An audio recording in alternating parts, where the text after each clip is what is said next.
Bismillahirrahmanirrahim. Assalamu alaikum students. Today we are starting our topic number 2.3 from chapter number 2, which is scalars and vectors. In physics we come across various quantities such as mass, length, volume, density, speed and force. We divide them into scalars and vectors. Students हम physics में different quantities से deal कर रहे होते हैं.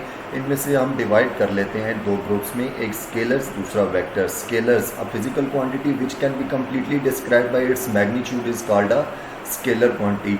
वो quantities जिनको only उनके मैग्नीट्यूड से रिप्रेजेंट किया जा सकता है कम्प्लीटली, ऐसी क्वांटिटीज़ को हम स्केलर क्वांटिटीज़ कहते हैं. स्टूडेंट्स अब हमारे पास मैग्नीट्यूड क्या है, तो हमारे पास हर क्वांटिटी एक न्यूमेरिकल वैल्यू में जिसके साथ एक एप्रोप्रिएट यूनिट यूज़ किया जाता है. लेट से हम कह सकते हैं हमारे पास 2.5 kg. Here 2.5 is magnitude and kg is unit. Next 40 seconds, 40 is magnitude and second is unit of time. 1.8 meter, 1.8 is magnitude and meter is the units of length. Examples of scalar are mass, length, time, speed, volume, work and energy. These are the scalar quantities. This is the definition. A scalar quantity is described completely by its magnitude only. Vectors. A vector can be described completely by its magnitude along with its direction. Examples of vector are velocity, displacement, force, momentum, torque. It would be meaningless to describe vectors without direction. For example, distance of a place from reference point is insufficient to locate that place.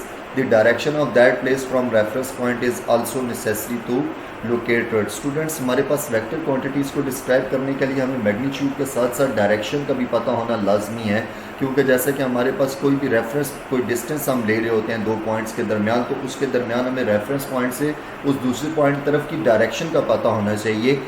A vector quantity is described completely by magnitude and direction. This is the definition of vectors.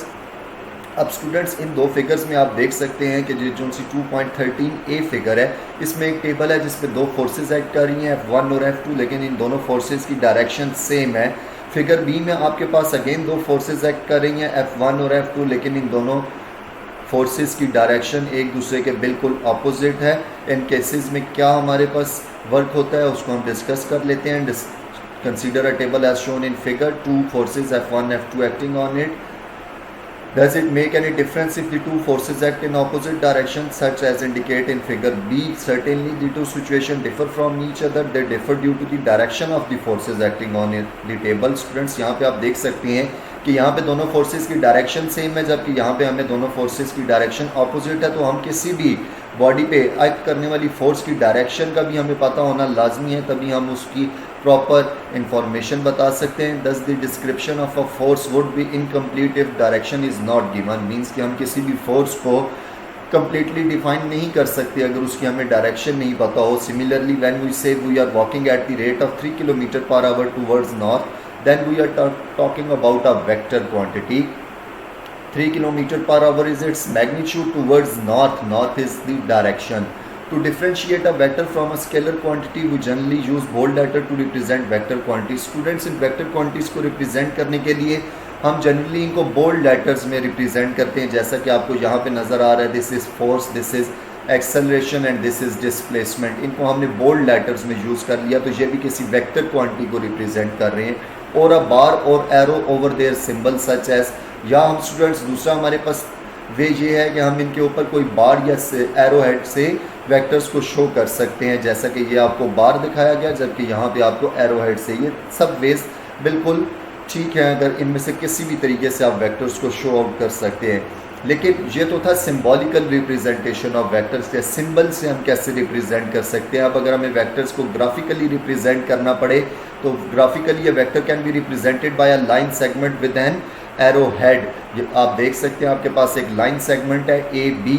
इस ए से B की direction, इसकी B point पे direction बता रहा है इस vector V की, और ए से बी के दरमियान जो लेंथ है, इसकी जो लाइन की जो लेंथ है, ये आपको मैग्नीट्यूड ऑफ दैट वेक्टर बता रही होती है. ए से लेके बी पॉइंट तक जो इस वेक्टर की लेंथ है वो आपको मैग्नीट्यूड दे रही होती है, जबकि बी पॉइंट इसकी डायरेक्शन बता रहा होता है. The length of the line A B gives the magnitude of the vector on a selected scale.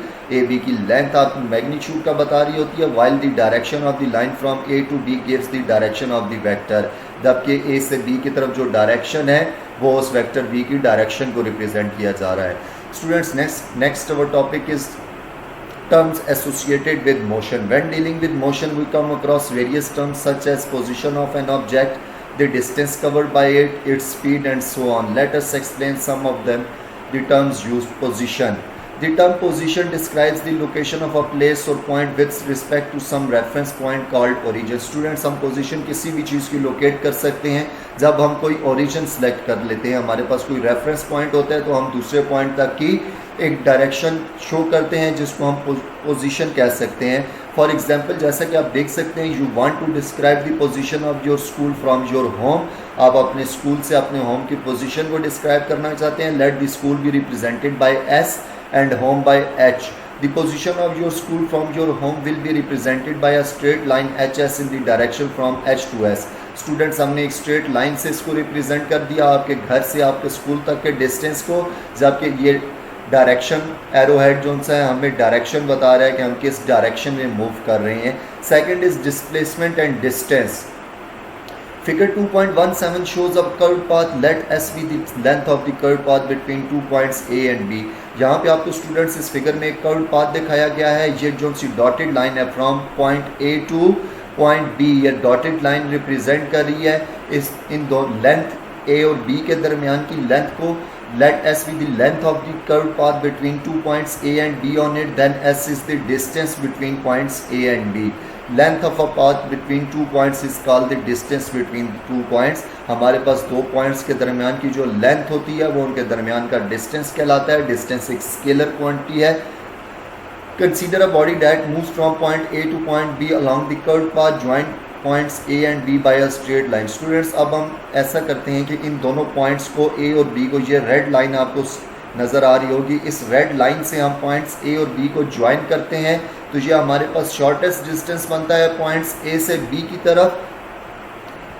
This shortest distance has magnitude D and direction from point A to B। इस shortest distance का आपके पास magnitude D है, जबकि इसकी direction from point A to point B है, क्योंकि arrow head हमारा पॉइंट B की को पॉइंट कर रहा है।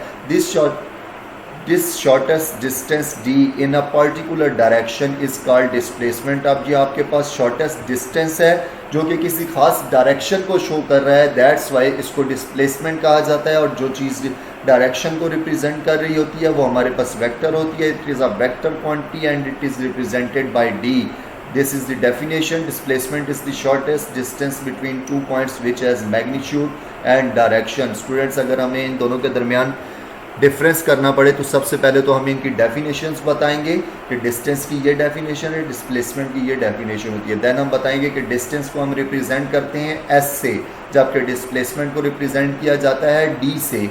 फिर हम बता सकते हैं कि हमारे पास डिस्टेंस एक स्केलर क्वांटिटी है क्योंकि इसमें ओनली मैग्नीट्यूड होता है, डायरेक्शन नहीं होती, जबकि डिस्प्लेसमेंट एक वेक्टर क्वांटिटी है जिसमें हमारे पास मैग्नीट्यूड के साथ साथ डायरेक्शन भी होता है। That's the end students. If you have any questions regarding the topic, ask it on the WhatsApp group. Thank you very much. Allah Hafiz.